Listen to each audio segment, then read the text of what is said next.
Bismillahirrahmanirrahim. Alhamdulillahi Rabbil Alamin. Wassalatu wassalamu ala Sayyidina Muhammad wa ala Sayyidina Muhammad wa ala Sayyidina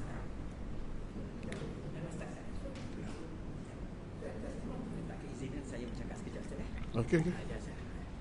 Boleh. Sini. Oh, sini je. Ni cek khuya setiap Ustaz suara baru. Minta izin Ustaz ya. Ustaz dah. DPN.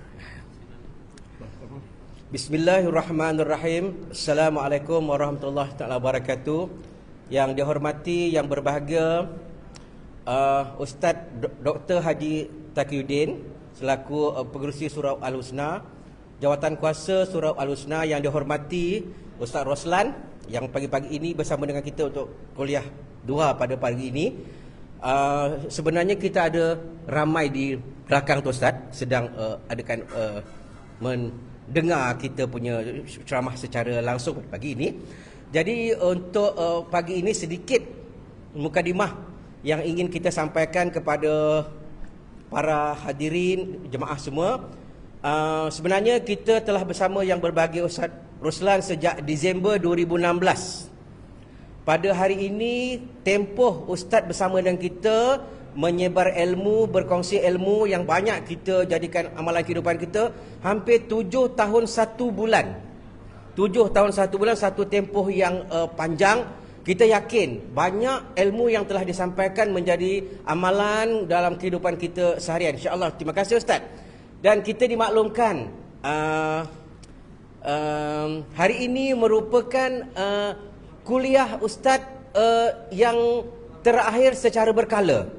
Kerana kita dimaklumkan Ustaz mempunyai jadual yang sangat padat bersama TV Al-Hijrah Ustaz ya, dengan jemputan. Jadi kita akan cuba sedaya upaya untuk meminang Ustaz pada setiap masa, supaya Ustaz nanti dapat meluangkan masa untuk sudi bersama-sama dengan surau Al-Husna ini pada hari-hari yang kita dapat untuk mencuri Ustaz untuk sampai ke surau ini. Jadi insya-Allah kita sangat berterima kasih atas apa yang telah disampaikan selama ini. Mudah-mudahan ini menjadi amalan yang baik untuk kita semua dan surau Al-Husna terus makmur. Di dalam hatinya ada ilmu-ilmu yang telah disampaikan oleh Ustaz selama 7 tahun 1 bulan ini, menjadi perhiasan diri kita untuk menjadi mukmin yang lebih baik. Jadi insya-Allah dengan tidak melengahkan masa pada pagi ini, surau Al-Husna mempersilakan yang berbahagia Ustaz untuk menyampaikan kuliah 2 pada hari ini.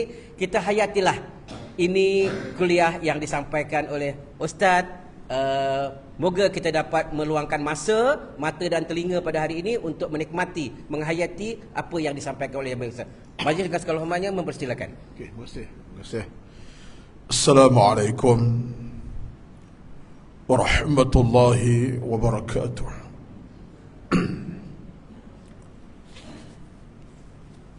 Innal hamdalillah nahmaduhu wa nasta'inuhu wa nastahdihi wa nastaghfiruh wa na'udzu billahi min shururi anfusina wa min sayyiati a'malina. Man yahdihillahu fala mudilla lahu wa man yudlil fala hadiya lahu. Asyhadu an la ilaha illallah wahdahu la syarika lahu wa asyhadu anna Muhammadan abduhu wa rasuluh. Salatan wa salaman ala habibina al-Mustafa sallallahu alaihi wasallam wa ala alihi man ihtada. Rabbana iftah bainana wa bain qaumina bil haqqi wa anta khairul fatihin. Allahumma inna nas'aluka al-huda wat tuqa wal afafa wal ghina. Allahumma zidna wa la tanqusna wa akrimna wa la tuhinna wa atina wa la tahrimna birahmatika ya arhamar rahimin. Hasbunallah wa ni'mal wakil. ولا حول ولا قوة إلا بالله العلي العظيم. اللهم رب اشرح لي صدري ويسر لي أمري واحلل عقدة من لساني يفقه قولي يا رب العالمين. أما بعد، أعوذ بالله من الشيطان الرجيم. بسم الله الرحمن الرحيم. يؤتي الحكمة من يشاء ومن يؤت الحكمة فقد أوتي خيرا كثيرا وما يذكر إلا أولو الألباب. صدق الله العظيم. Surah Al-Baqarah ayat 269 yang bermaksud Allah Subhanahu wa Ta'ala memberikan ilmu pada siapa yang Dia kehendaki, dan barang siapa yang diberikan ilmu oleh Allah, dia telah diberikan kebaikan yang banyak.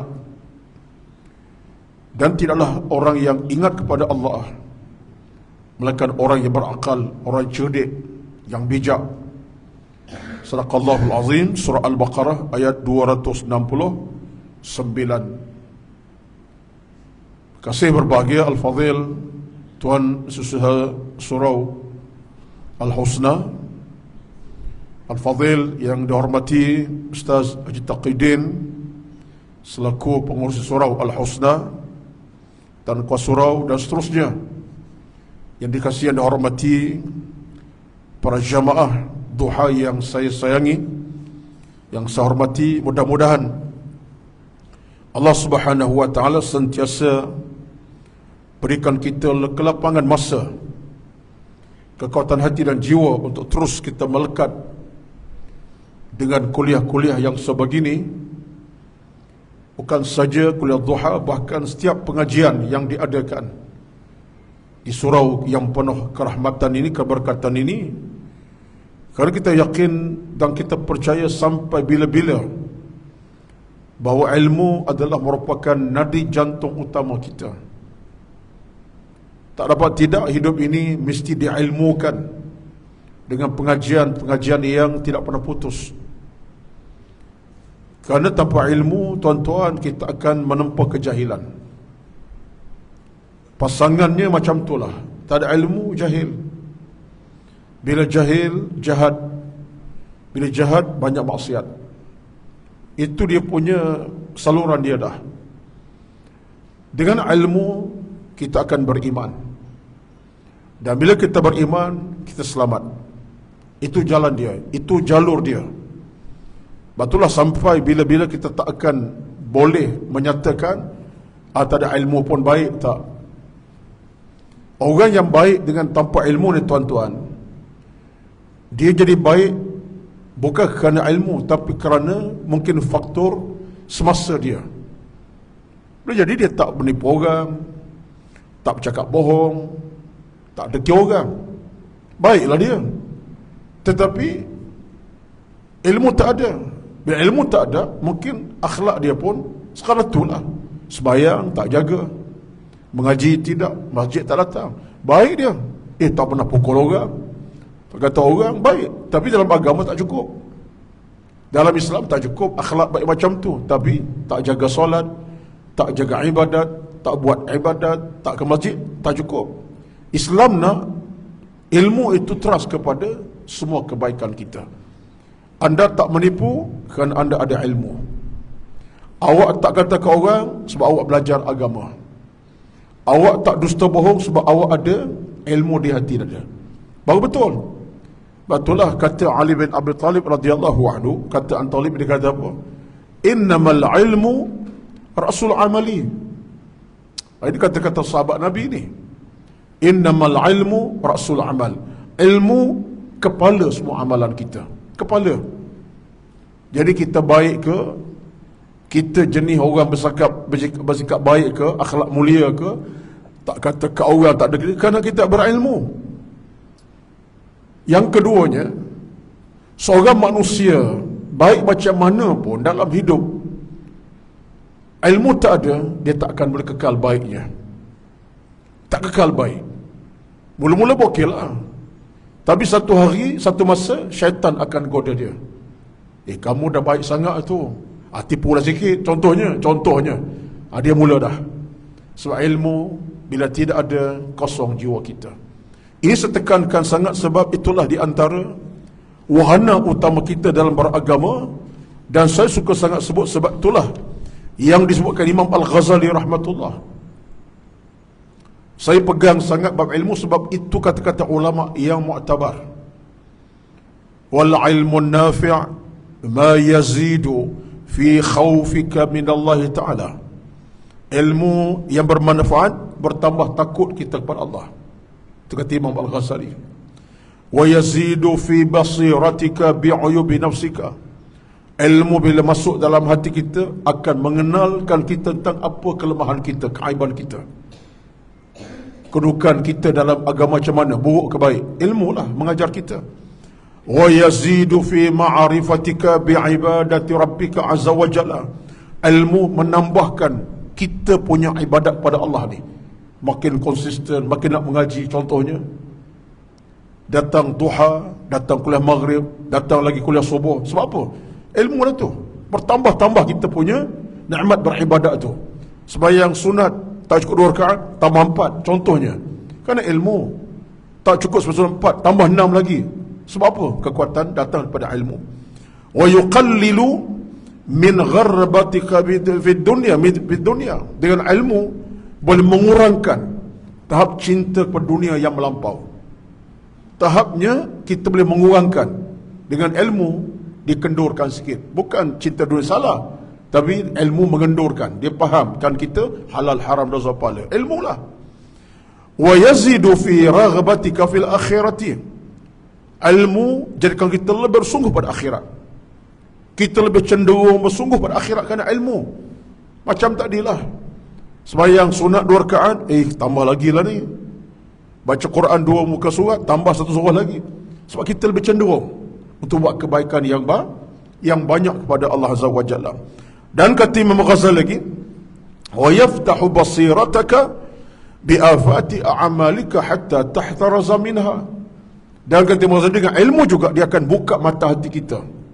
Bukan mata saja, mata hati kita. Kalau mata buka saja tak cukup, mata hati kena buka. Bila mata hati terbuka, nampak segala kebaikan. Kalau mata saya buka tak jadi. Tapi kalau mata hati terbuka, insya-Allah banyak kebaikan kita akan dapat pada ilmu. Wa yutli'aka ala makaidi syaitan wa ghururi. Dan dengan ilmu dia akan dapat menghalang syaitan daripada menggoda kita. Itu yang penting tu. Syaitan tak boleh goda orang berilmu, insya-Allah. Tak boleh. Musuh macam mana pun, ilmu pertahankan kita daripada godaan syaitan yang jahat. Ini kata Imam Ghazali ni. Jadi kita alhamdulillah tuan-tuan, puan-puan, sampai hari ini dalam keadaan apa sekalipun, insya-Allah lah, doakan kekuatan ilmu itu terus menusuk di hati jantung kita. Pada pagi ini insya-Allah tengok hadis ke-52 daripada kitab kita ini, iaitu Permata buat orang beriman, yang dikaryakan oleh mantan mufti juga mantan menteri Dr. Zul Al-Bakri. Tajuknya Antara Kebaikan, hadis 52. Hadis ini menarik sekali. Dan saya pun nak bagi ringkasan saja bagaimana hadis ini hadis yang menjadi jantung nyawa kita. Tiap kita kena ada dalam hati hadis ini. Kita boleh harap orang saja ada kebaikan, kita tak ada, tak boleh. Apa Nabi sebut? Daripada Abdullah bin Amru ibn Al-As radhiyallahu anhu, seorang lelaki bertanya Nabi sallallahu alaihi wasallam, apakah ajaran Islam yang lebih utama? Dalam riwayat, dia ada 2-3 riwayat. Salah satunya riwayat daripada Al-Imam Al-Bukhari dan Muslim lah. Ada yang lain juga. Seorang sahabat tanya Nabi SAW soalan-soalan yang berat untuk Nabi jawab. Antara dia tanya Nabi, ya Rasulullah, apa amalan yang paling besar sekali, yang paling utama sekali aku nak buat? Soalan tu berat tuan-tuan. Dia tanya Nabi, soalannya bersifat agak berat. Apa amalan yang paling baik aku nak buat? Nabi dia jawab saja. Kalau Nabi senang 10 amalan, macam mana? Kalau Nabi senang 10 amalan, demam tak gebah kita. Satu, tak terbuat kita. Jadi ada ketika sahabat ni, dia semangat. Dan sahabat ini orang yang memang bersemangat. Batu riwayat kata di antara orang yang paling semangat sahabat ialah salah seorangnya adalah Abdullah bin Mas'ud radhiyallahu anhu. Dia paling semangat. Riwayat sebut Abdullah bin Mas'ud ini, tuan-tuan sekalian, ada saya soalan kepada Nabi sallallahu alaihi wasallam. Ya Rasulullah, apa amalan yang aku kena buat? Kalau Quran pula, apa ayat yang turun hari ini Rasulullah, aku nak apa amalkannya? Semangat dia. Beliau sahabat yang cukup hebat. Nabi kagum tentang dia. Orangnya fizikal tak lengkap macam orang lain. Kaki sebelah kurus, pendek kata cacat sebelah lah. Abdul Mas'ud, bukan Abdullah ni, Abdul Mas'ud contohnya. Tetapi kental semangatnya. Kaki sebelah kurus, maknanya tak lengkap lah. Kalau berlari tu tak lari laju lah, dah kaki sebelah sengit. Tapi hatinya kuat. Tanya Nabi, apa amalan yang aku kena buat Rasulullah? Apa ayat turun? Itulah Abdullah. Sampai Nabi kata kepada dia, kau ni memang lautan ilmu. Maksudnya dia ni orang yang cukup banyak ilmu, bahar, lautan ilmu dengan kamu. Itu kelebihan dia. Baik. Jadi ceritanya, riwayat sebut datang seorang sahabat tanya Nabi. Soalannya, ya Rasulullah, apa ajaran yang lebih utama? Mana ajaran yang besar aku nak buat? Maka Nabi bersabda, Nabi hanya beri 2 perkara saja. Buatlah yang kata Nabi sallallahu alaihi wasallam. Bujur Nabi tak kata 10, 11, 12 amalan. Nabi sebut 2 perkara. Utama, buatlah, lakukanlah, jagalah dia, sempurnakan dia. Jawab Nabi dalam hadis kita berada sekarang bersama dengannya. Nabi sebut, tut'imut ta'ama wa taqra'us salama ala man arafta wa man lam ta'rif. Pertama Nabi kata, beri makan orang makan. Beri orang makan. Mana sumbangkan makanan kepada orang yang kelaparan, yang nak makan. Yang kedua, ucapkan salam. Jumpa orang sahaja ucapkan salam. Kenal tak kenal, ucapkan salam. Assalamualaikum. Jadi tuan-tuan hadir ni nampak macam ringan sangat tak? Tapi agama. Kita boleh bayangkan, hadir ni tuan-tuan adalah pakaian kita semua. Pertama, dalam Islam ini ada benda-benda yang sifatnya mudah untuk diamali, tetapi kita pandang lekeh untuk diamalkan. Kadang-kadang dalam Islam ada amal yang susah dan memang susah untuk diamalkan, payah untuk diamalkan. Contoh, apa amalan susah untuk diamalkan?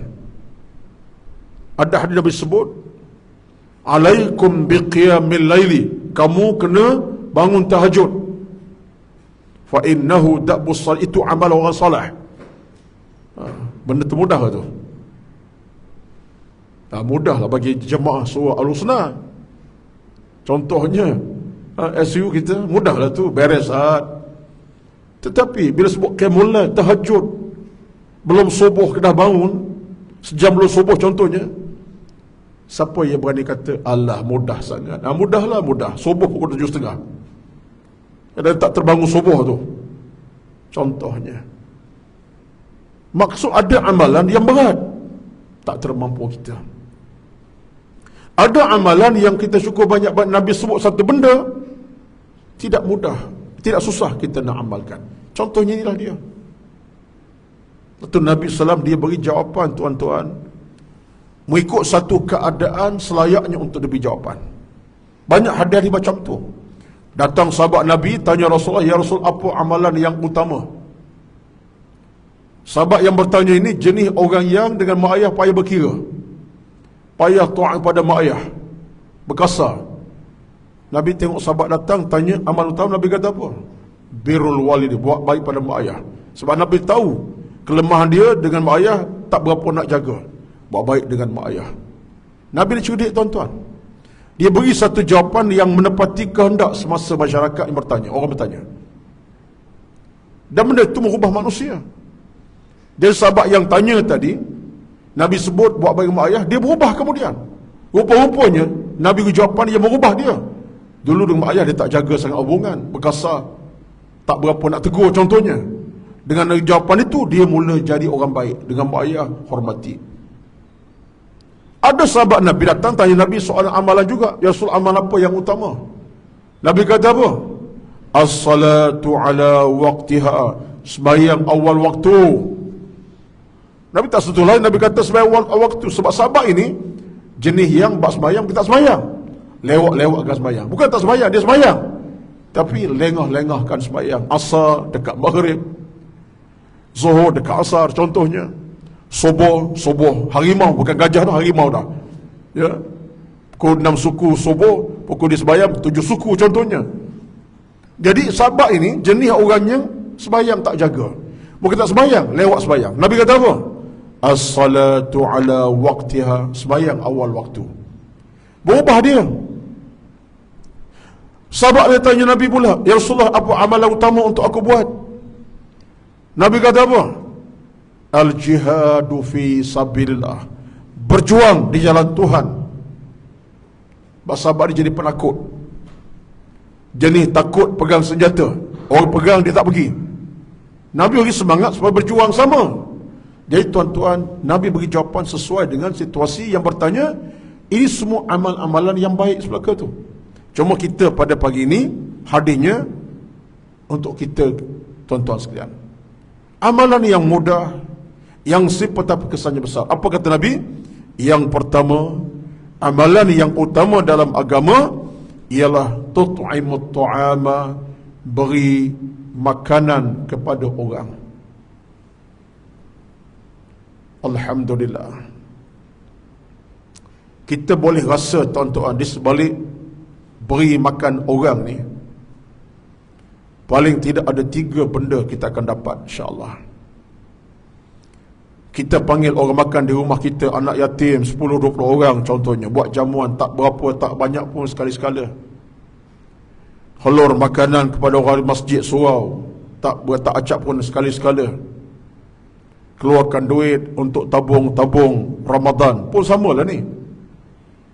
Kita akan dapat 3 perkara. Tut'imut ta'am, memulangkan balik 3 benda kepada kita. Yang pertama, berkat rezeki yang kita tumpahkan itu, kita keluarkan 10 nasi bungkus, nasi lemak lah katakan, untuk 10 orang makan. Kita beli di kedai Kak Timah tepi jalan tu, 1 bungkus RM4 lah katakan, 10 bungkus RM40. Kita hulur kepada mungkin jiran kita yang anaknya ramai. Ambil lah, ni nak bagi nasi lemak, bagi ni sikit 10 bungkus, makan-makanlah ramai-ramai. Tuan-tuan, RM40 yang kita keluarkan itu, RM40 atas 10 bungkus tadi. Sebenarnya yang pertama kena ingat, Allah akan berkati rezeki yang kita telah tumpahkan. Allah akan berkati. RM40 yang kita sumbangkan itu atas nama 10 nasi bungkus tadi, dalam pandangan agama Allah gandakan sampai 7 kali ganda. Mathalul ladzina yunfiquna amwalahum fi sabilillahi kamathali habbatin anbatat 7 sanabila fi kulli sumbulatin 100 habba wallahu yudha'ifu liman yasha. Al-Baqarah. Hadis Nabi sebut, al-hasanatu bi'ashri amsalha ila 7 dha'fin. Sebenarnya yang kita keluarkan itu, dia tak mati setakat tu. Allah gandakan kelebihan pahala melalui RM kita keluarkan itu. Kita tak nampak, tapi itu Allah bagi jaminan kepada kita. Itulah kita dalam hidup ini menyumbang, memberi makan orang, jangan kita rasa satu bebanan. Jangan rasa bebanan, kecuali kalau hati kita memang terbeban, tak adalah. Kalau hati kita mulia, kita seronok nak menyumbang. Baik secara wang ringgit ataupun makanan, tak kira, yang penting makanan. Wang pun makanan juga. Dengan wang dia beli makanan, dia beli lauk pauk, beli beras. atau kita lalu makanan. Terus, yang penting pertama, Allah berkati pemberian kita dengan ganti yang lebih besar lagi. Sifi dalam agama macam tu. Kita keluar RM10, dia tak kekal RM10. Bagi Allah, 700 kali ganda. Itu sifir agama. Sifir kehidupan dunia habis ya, RM10 habis ya. Keluar 40 habis ya. Tak ada apa. Sifir agama tak macam tu. Yang pertama, Allah berkati. Yang kedua, apa dapatan di sebalik kita bagi orang makan? Orang doakan kita kerahmatan dan keberkatan hidup. InsyaAllah, orang doakan kita keberkatan hidup, keberkatan rezeki. Kita sumbang makanan, minum, orang doa kepada kita. Tak banyak pun sepatah. Alhamdulillah, terima kasih Tuhan, moga Allah berkati. Cukup dah tu. Kena pula orang kita sumbang ahli ibadat, orang jaga solat, orang jaga ibadat kepada Allah, orang baik-baik. Kena pula orang kita sumbang itu orang baik-baik, tuan-tuan. Yang kita beri makan tu anak-anak tahfiz Quran, yang budak tu malam siang dengan Quran tu. Seorang 10 juzuk, yang tu 20 juzuk, yang tu nak habis dah tahfiz Quran tu baru 3 juzuk. Pasti ada doa buat kita, insyaAllah. Mereka makan kita beri, mereka ucap Alhamdulillah, yang beri ni moga Allah berkati. Cukup lah. Kalau 20 orang doa, itu pintu rahmat besar kepada kita. Doa orang kepada kita, insyaAllah. Patutlah kita diajar dalam agama, tuan-tuan. Belajarlah. Kalau kita, orang belanja kita makan, orang beri kita makan, ajak makan, tolong doa kepada orang yang beri kita makan. Ada hadis Nabi sebut, Allahumma asqi man saqana wa at'im man at'amana. Itu doa tu. Saya belanja Ustaz Taqiyuddin contohnya. Ustaz Taqiyuddin baca doa sepatah tu ya. Allahumma asqi man saqana wa at'imna at'amana. Doa buat orang belanja kita. Kita tak harapkan doa dia, tapi secara langsung ada benda baik di sebalik doa tersebut. Dan kita belajarlah. Paling kurang kita apa? Tak boleh baca doa tadi panjang pula Ustaz. Allah masqi man saqana panjang Ustaz. Paling kurang apa dia? Makasih, moga Allah rahmati Tuhan. Contoh, cukup dah tu. Kenapa diajar supaya kita doa pada orang? Supaya barakah tu sampai kepada kita dan dia sekali. Kita boleh makan berkat. Dia pula sumbang harta dia, dia dapat berkat. Itu agama. Lepas tu belajarlah kita, kalau orang membantu kita beri makan, doalah. Tak boleh bahasa Arab tadi, doa bahasa Melayu. Makasih, moga harta Tuhan Allah berkati, rezeki berkat, keluarga makin mulia. Sebutlah sepatah dua patah. Tak depan kita pun, depan orang belanja, di belakang dia. Kita terima nasi sebungkus, dia orang beri. Ya Allah, pemberi ini moga Allah berkati dia, contohnya. Moga Allah rahmati dia. Kita doa kepada kebaikan. Ini amalan yang utama, akhlak yang penting. 2. Yang ketiga, apa kelebihan yang kita akan dapat? Allah berkati kita satu hal, orang doa kita kebaikan satu hal. Yang ketiganya, setiap sumbangan kita dalam soal beri makan ini, riwayat sebut, walaupun riwayat tak kuat, daripada Imam Al-Bayhaqi, malaikat akan doakan kita kebaikan. Kata Imam Al-Baqir dari riwayat dari Nabi SAW, malaikat doakan kita kebaikan. Bagi pihak orang bagi pihak orang yang kita beri makan, malaikat doa kita awal-awal lagi. Ya Allah, berkatilah hamba-Mu yang beri sumbangan, yang beri makan. Malaikat. Yang ini kita serah pada Allah Azza wa Jalla lah. Takat berdoa malaikat kepada kita, Allah Maha mengetahui. Tapi malaikat cukup seronok kasihkan orang yang suka membelanjakan hartanya untuk orang makan. It'am at-ta'am tadi. Nampak? 3. Saya nak tarik perhatian tuan, 4-5 ada ni, tapi 3 cukup. Kalau kita faham hal itu, maka tuan-tuan, kita akan jadikan hidup ini indahnya. Kita seronok nak beri orang makan. Ni Ramadan tak lama lagi ni. Sebagai contoh, saya yakin banyak surau-surau dan masjid Ustaz Taqiyuddin dah ada tabung Ramadan. Besar tak besar, besar meja pun ada. Ya. Masjid kat rumah saya, Masjid Perdana tu, besar meja tabung Ramadan. Daripada awal Syaban lagi, awal Rajab pun ni dah ada dah. Masuk itu masjid nampak. Tuan-tuan sekalian, atas nama tabung Ramadan sebagai contoh. Ini masuk itu Ta'am ni. Sebab itulah berlumba-lumba lah. Pihak surau minta tabung Ramadan, kita menabung untuk Ramadan, untuk iftar, untuk sahur, untuk 10 malam akhir. Jangan fikir banyak. Jangan fikir banyak. Ini adalah merupakan satu amalan yang murni. Apalagi bagi makan orang yang berpuasa.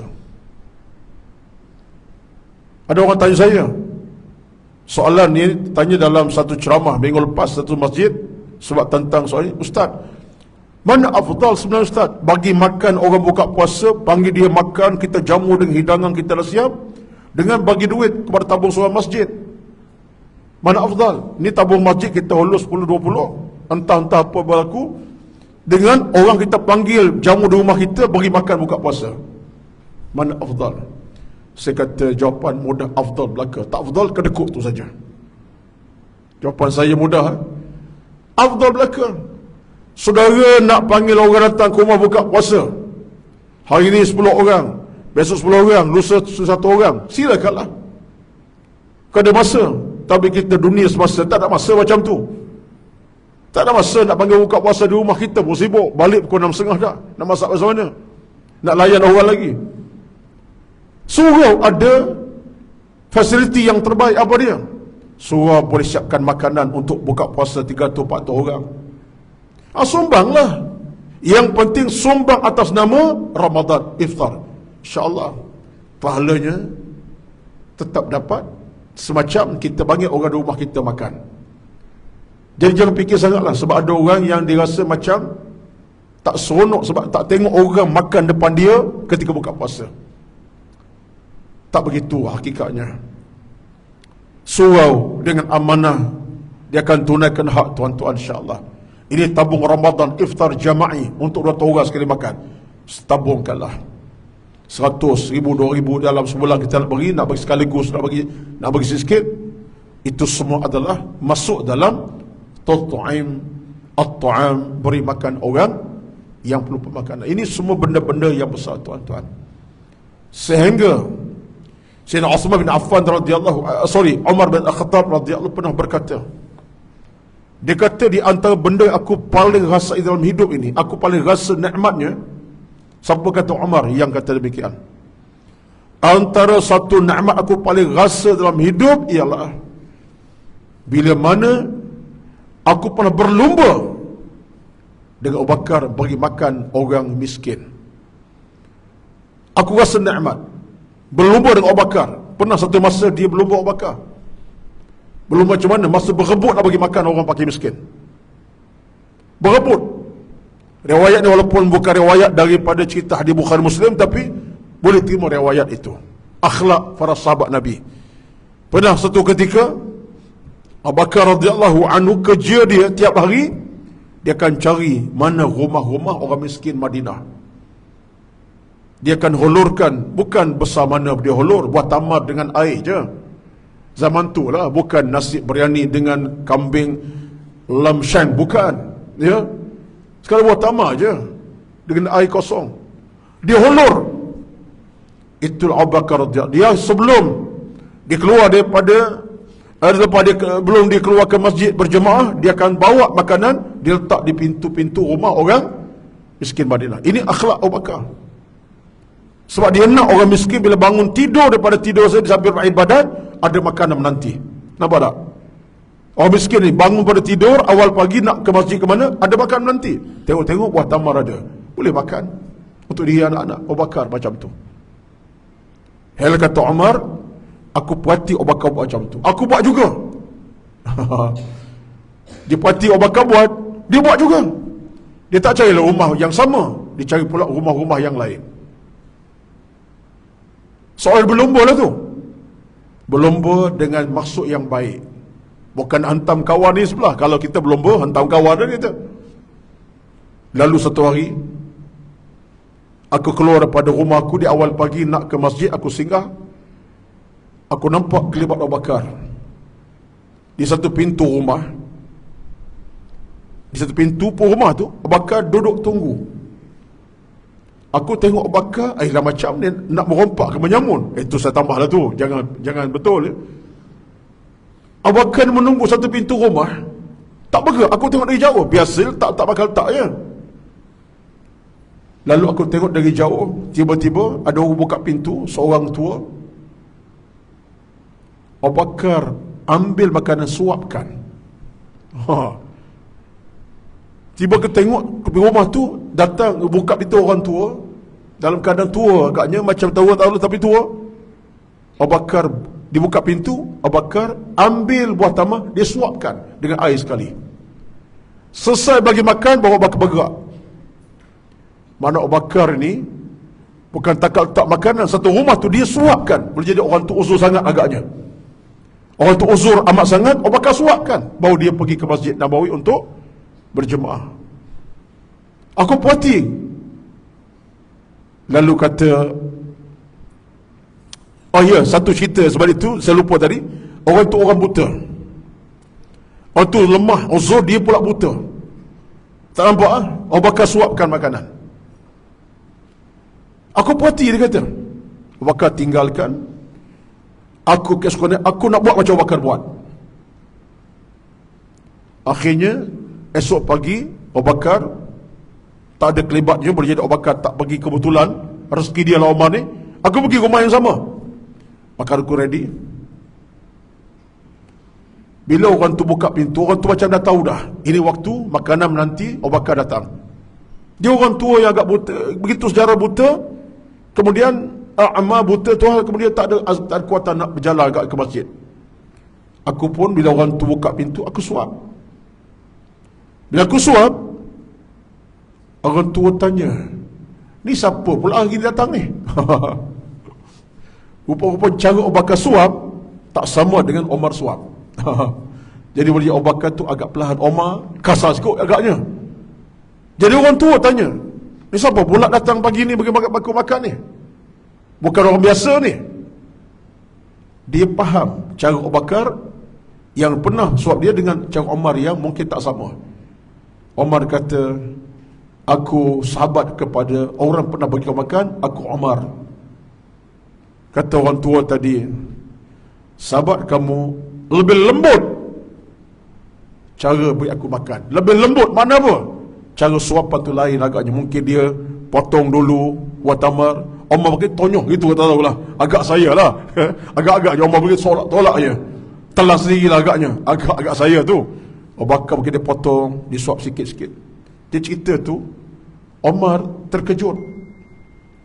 Jumpa dengan Abu Bakar kemudian. Lalu Omar kata, ma bika ya Abu Bakrin? Apa hal kamu Bakar? Engkau dipuji, engkau disanjung oleh seorang. Abu Bakar senyum. Ini rawat Al-Baihaqi tuan-tuan ya. Abu Bakar senyum. Abu Bakar kata, aku diajar untuk lemah lembut dengan orang-orang yang dhaif. Betul Abu Bakar buat sungguh. Cara dia tak sekeras mungkin Omar. Omar pun buat baik dah, tapi cara tu agaknya sakit berlainan. Baik. Cerita tuan-tuan dirakamkan Ibn Al-Baihaqi. Dia dua tiga apa ni kita kata apa? 2-3 jalur cerita lah yang sabit yang tu. Nak cerita tuan-tuan, kita dalam hidup ini peluang ada. Hari ni kita nak buat amalan beri orang makan ni, alhamdulillah. Kalau kita tengok secara fizikal, ruang tu ada. Atas nama surau untuk Ramadan, atas nama tahun Palestin untuk orang Palestin makan, pun sama. Tahu hulurkan duit-duit tahun Palestin untuk makan juga tu. Jangan bimbang lah, untuk pemakanan, untuk air bersih, untuk makanan bersih, untuk minuman yang bersih. Jadi mudah, yang penting lah di sini kita tunaikanlah. Ini akhlak peribadi kita. Ini akhlak peribadi. Sebab itulah kita semampu kita, cubalah dalam rekod kehidupan kita sebulan, bahkan seminggu, 2 itu kita kena rekodkan untuk kita. Banyak mana aku sumbang untuk it'am at-ta'am. Ada orang kadang-kadang, ini saya tengok pengalaman. Saya duduk pergi minum di kedai tertentu. Bos kedai sebut kat saya, "Ustaz, yang ustaz makan ni, ada orang sebut ustaz datang, jangan terima duit dia." Ustaz, sungguh berlaku Ustaz ni. Tak sebut kedai mana tu Ustaz pergi pula ya. Okay. Kalau Ustaz datang minum breakfast, khasnya breakfast biasanya, jangan terima duit dia. Hamba Allah dia tak ada duit kat situ. Saya sekali dua okey lagi lah. Kali tiga tak pergi ya. Kita tak pergilah lepas tu tuan-tuan. Kalau orang macam tu tak pergi dah malu juga tuan-tuan. Ya. Tapi nak cerita ada orang macam tu. Satu, ada bos kedai, tuan kedai kata apa? Tiap hari Jumaat, pagi Jumaat, ada orang datang, dia keluarkan RM200. Letak atas meja kaunter, dia kata, "Ini untuk Jumaat saya hari ini, siapa datang makan, potong daripada duit 200 ini." Datang roti canai ke, nasi lemak ke, potong daripada 200 ini. Tiap Jumaat. Ni bos kedai sebut kat saya. Bukan seorang, 2-3 orang. Yang ni holus 100, dia 50, yang ni 200. Siapa datang makan, tak boleh terima duit orang, potong. Berapa kira? RM20. Potong daripada 20. Yang tu meja tu RM10, potong. Maknanya tuan-tuan apa tu? Apa yang mereka buat ni, kerana ni lah. Mereka nak bagi orang makan tanpa berkira. Jadi kita kadang-kadang melatih lah. Saya cuba latih diri saya juga. Bukan kata saya baik, muka nampak baik tapi bukan tak baik sangat pun. Muka dah baik dah tak? Kenapa muka jahat? Muka baik dah ya, tapi akhlak bukan baik sangat pun, ke arah kebaikan. Kita kadang-kadang dia seperti macam tu, saya kata, begitu sekali akhlak manusia. Ya mungkin orang tu bukan orang ilmuwan agama tetapi dia akhlak agama. Saya tanya tu kedai, berapa ramai betul? Ramai ustaz. Ada setengah tu dia kata, dia oleh RM50, dia makan tak sampai RM10 pun, RM8, RM7. Dia kata, yang balance ini untuk orang sebelah saya. Dia tinggal saya, tak balance dah. Benda macam simple. Itulah saya mengajak diri saya untuk melengkapi hidup cara tu. Kita buat duit RM20, kita pergi makan di kedai, tengah hari ke, malam ke, ataupun kita kira-kira makanan kita RM7. Kalau RM10 tuan-tuan, kita tak ambil daripada balance. Tinggalkan dan minta tuan kedai atas nama amanah itulah. Oh ustaz, nanti tuan kedai menipu, itu dia dengan Tuhan. Tapi kita buat kerja tu berpahala dah tu. Tapi insya-Allah lah tuan kedai pun nak berkat, dia tak menipu. Dia buat sungguh apa yang diamanahkan beliau. Balance RM3 tadi kita tinggalkan saja. Minta bayar makanan orang yang kemudian. Mudah tuan-tuan. Tengok meja belah sana, seorang pakcik dengan cucu sedang makan. Dan orang pun taklah berapa nampak itu sangat. Hujung tu, saya nak bayar meja pakcik dengan cucu 2 orang tu insya-Allah. Kira, tuan-tuan sekalian, ini tuti'at ta'am. Ruang tu ada. Apalagilah di sebelah rumah kita, jirannya terang-terang anak yatim ramai. Anak-anak yang bapaknya sudah meninggal contohnya. Jadi ini benda-benda yang jangan kita pandang kecil. Sekalipun sebungkus nasi, dia bagi makan orang bukan sampai beratus-ratus ringgit. Sebungkus nasi pun, sebiji buah tamar pun. Lepas tu Nabi sebut, ittaqin nara walau bisyaqqi tamratin. Ada hadis sebut, Nabi kata apa? Ittaqin nara walau bisyaqqi tamratin. Kamu kena takut neraka walaupun secebis buah tamar. Maksudnya apa tu? Hadis ini 2 makna tu. Antara makna yang tersirat ialah dengan buah tamar sikit pun bagi orang makan, cukup untuk neraka tak sentuh kita. Bisyaqqi tamrah tu maknanya buah tamar sama ada sangat. Ajwah tu separuh kita ambil bagi orang makan. Nabi kata apa tu? Dengan sebab kita buat kebaikan kerana Allah Azza wa Jalla bagi orang makan, walaupun sebiji tamar, separuh tu neraka tak sentuh. Jadi kita jangan fikir banyak sikit, buatlah sikit, cara sikit, baik secara banyak, mudah-mudahan bagi makan itu menjadi pahala yang besar. Ini tuan-tuan jangan kita ambil sikap mudah lah. Sebab keberkatan rezeki datang daripada bila kita mampu nak tolong orang, bagi orang makan dan seumpamanya. Tahniahlah tuan-tuan, saya tahu ramai di kalangan kita yang hatinya mulia dalam hal ini. Hari Jumaat saya duduk tengok surau dekat rumah saya tu. Saya biasa pergi ke surau Al-Mahdi, Bukit Sobang. Hari Jumaat biasa saya turun, saya pergi banyak surau. Kadang-kadang surau ni tengok kadang-kadang ceramah tak ada minggu, hari Jumaat tak ada ceramah subuh. Pagi ni kadang-kadang kita sampai tu dah ada 20 buku nasi lemak atas meja. Kadang-kadang roti canai dah diikat sampai 3-4 bungkus. Orang keluar masjid ambil saja. Allahu Akbar. Siapa hamba Allah buat kerja ni? Terbaik. Tidak pernah rezekinya Allah akan kurangkan walaupun saat, insyaAllah. Kita buatlah. Tak boleh buat kecil, tak boleh kecil besar-besaran, buat kecil-kecilan. Mudah-mudahan ini keberkatan kita. Nabi ajar kita macam tu.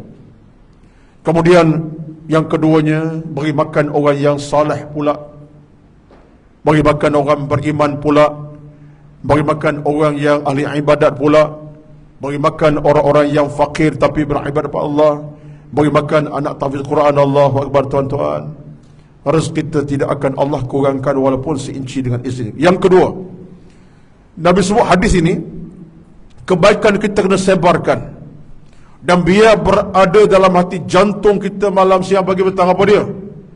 Taqra'us salama ala man arafta wa man lam ta'rif. Simple, sangat-sangat simple, tapi ini satu kebaikan yang amat besar pahala dan kelebihannya. Ucapkan salam, Assalamualaikum, siapa yang kamu kenal dan kamu tak kenal. Sebarkan salam. Allahu Akbar tuan-tuan. Kita tak boleh fikir bagaimana begitu sekali indahnya beragama ini, sehingga ucapan salam kita sebarkan berikan kita 1001 pahala yang begitu besar, rahmat yang begitu besar sekali. Hati makin tenang, pahala makin banyak, rahmat makin besar dalam hidup. Allah akan redai kita dengan keredaan yang tinggi. Hanya kerana Assalamualaikum. Ketika bertemu orang ramai, kenal tak kenal jangan kira, ucapkan salam. Ringan di bibir, berat dalam timbangan. Batulah hadis Nabi sebut kepada kita, dalam agama ni ada benda ringan di bibir. Bagi contoh, Nabi sebut kepada kita, kalimatan khafifatan 'alal lisan, thaqilatan fil mizan, habibatan lir rahman. Ada kalimah ringan di bibir, pahalanya besar, Allah cukup sayang, Allah cukup suka. Apa dia? Kalimah subhanallah, alhamdulillah. Itu hadis contoh lah tu. Subhanallah, payah ke? Senang disebut. Bila-bila masa, tak susah pun. Alhamdulillah, senang disebut. Nabi kata apa? 2 kalimah ringan di bibir, pahalanya tinggi besar, berat timbangan pahala, Allah paling suka. Masuklah Assalamualaikum ni. Assalamualaikum, apa khabar? Contohnya kawan kita kenal tak kenal, jumpa di jalanan, jumpa di mana, Subhanallahil azim. Yang keduanya, kenapa diangkat ucapan salam ini sebagai ucapan yang kita kena sebutkan? Itu ucapan bersifat keselamatan dan keamanan. Awan Assalamualaikum, salam sejahtera, kamu selamat, kamu bahagia, kamu tenang, kamu dalam kebaikan. Itu makna assalam. Kalimah assalam, kalimah yang suci. Nama Allah Azza wa Jalla tu maksudnya keselamatan. Kamu selamat, kamu hidup bahagia, kamu sehat, kamu sempurna baik. Kan itu satu kebaikan. Bayangkan pula, kita ucap salam ke orang, orang bagi balasan Assalamualaikum, kita jawab Waalaikumsalam warahmatullah. Kita ucap dia kebaikan, dia pula pulang kita kebaikan yang sama. Kan cantik tu. Saya bertemu dengan Ustaz Taqiyuddin sebagai contoh, Al-Fadhil Ustaz Taqiyuddin. Assalamualaikum Ustaz. Dia jawab balik, Waalaikumsalam. Apa lagi orang jawab itu? Orang yang berilmu, orang yang berakhlak baik, orang yang ada ibadat. Ucapannya kepada kita bukan kecil tuan-tuan. Doa yang benar-benar berkat. Doa yang benar-benar ada manfaat yang tersirat kita surat. Batulah orang yang tak nak ucapkan salam atas nama, bukan kawannya, tak kenal. Kita adalah manusia paling kedekut dan bakhil. Dalam sejarah agama ni tuan-tuan, banyak hujah-hujah ulama sebut orang bakhil tu. Dia bakhil bukan kerana tak menyumbang sedekah derma. Nak ucap kalimah baik pun bakhil. Bakhil. Nak bagi salam pun bakhil. Nak selawat pun bakhil. Termasuklah selawat. Selawat tak nak selawat, itu bakhil kata Nabi. Bakhil tu. Sedangkan selawat itu penting. Ada harga yang besar di sebalik itu. Maka ucapan salam pun sama.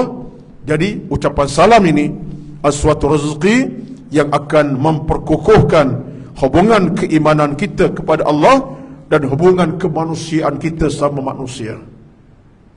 Yang akhirnya kita mungkin pada masa kita ucap salam kita tak tenang, orang balas kepada kita tenang datang. Jadi kita orang ucapkan salam itu kita tak sihat jadi sihat walafiat. Kita tak tahu ada barakah menanti. Kita tak sihat, kurang sihat, kurang ceria. Kita bagi salam, Assalamualaikum. Orang balas kepada kita, Waalaikumsalam. Boleh jadi itu pintu kepada apa? Kesihatan, keberkatan yang kita tak boleh jangka. Allah Maha Kaya tuan-tuan. Jadi ini semua akhlak beragama yang lebih utamanya dalam konteks salam ini untuk cantumkan hubungan persaudaraan dalam Islam. Dalam Islam ini hubungan kita sama kita bukan kerana faktor keturunan, faktor kenal tak kenal. Hubungan kita Islam ni kerana faktor iman dan agama. Kalau kita letak hubungan kerana faktor orang tu kenal, tak kenal, kemudian keluarga, payah. Islam tak ajar macam tu. Islam tak ajaran kepada kita, kamu hidup sebagai seorang yang saudara kamu adalah kawan seagama kamu, walaupun bukan keluarga sendiri. Maka ucapan salam ni satu cara kita untuk buka hubungan lah tuan-tuan.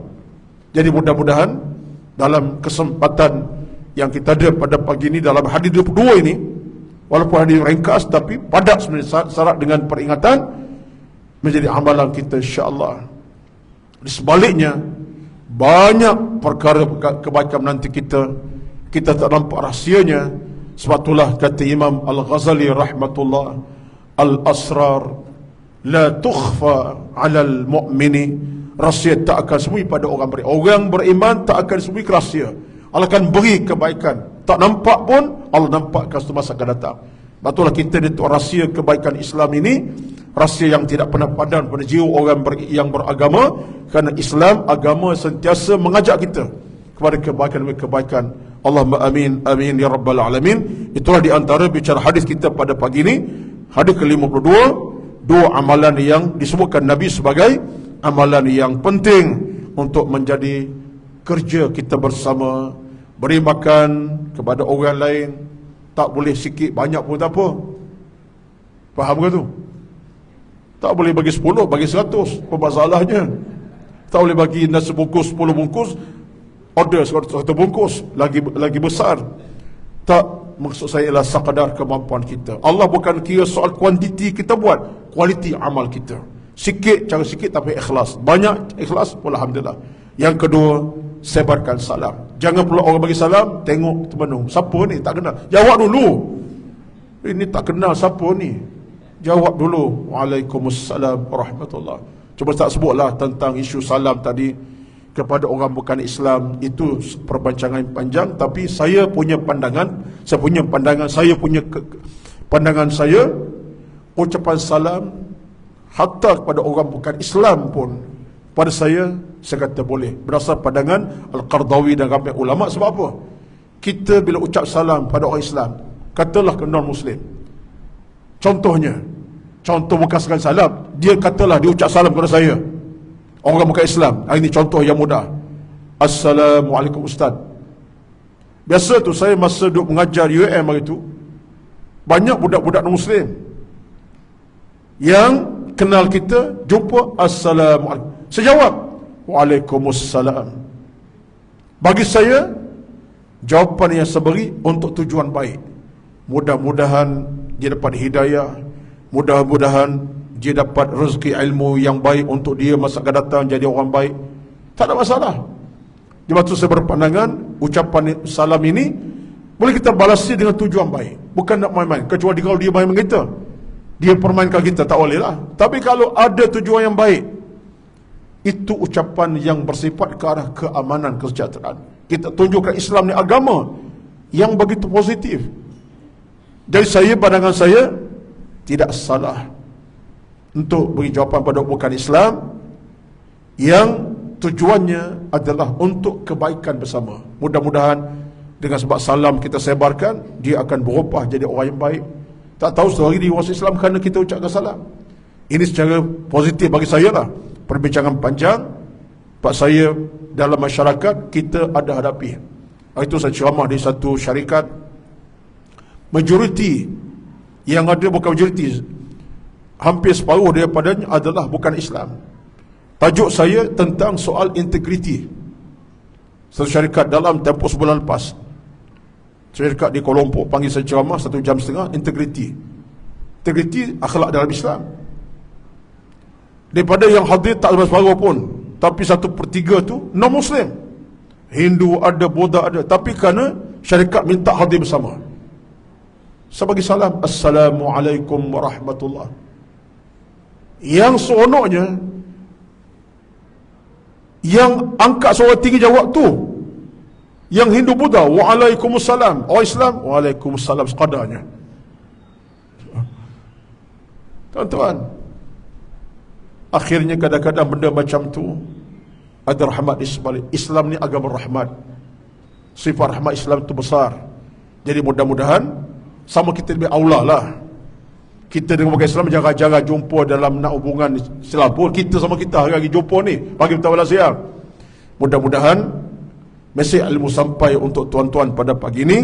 Hadirin berdua, mudah-mudahan itulah kita mampu sampaikan. Wallahu alam, aqulu qawli hadza, astaghfirullahal azim li wa lakum wa lisairil muslimin wal muslimat. A'udzu billahi minasy syaithanir rajim.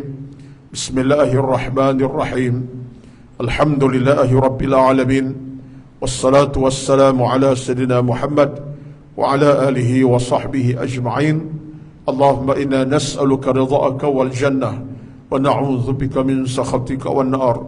Allahumma innaka 'afuwwun karimun tuhibbul 'afwa fa'fu 'anna ya karim ya mannan ya badi'as samawati wal ard ya dzal jalali wal ikram. Allahumma rabbana hab lana min azwajina وذرياتنا قرة أعين واجعلنا للمتقين إماما. ربنا آتنا في الدنيا حسنة وفي الآخرة حسنة وقنا عذاب النار.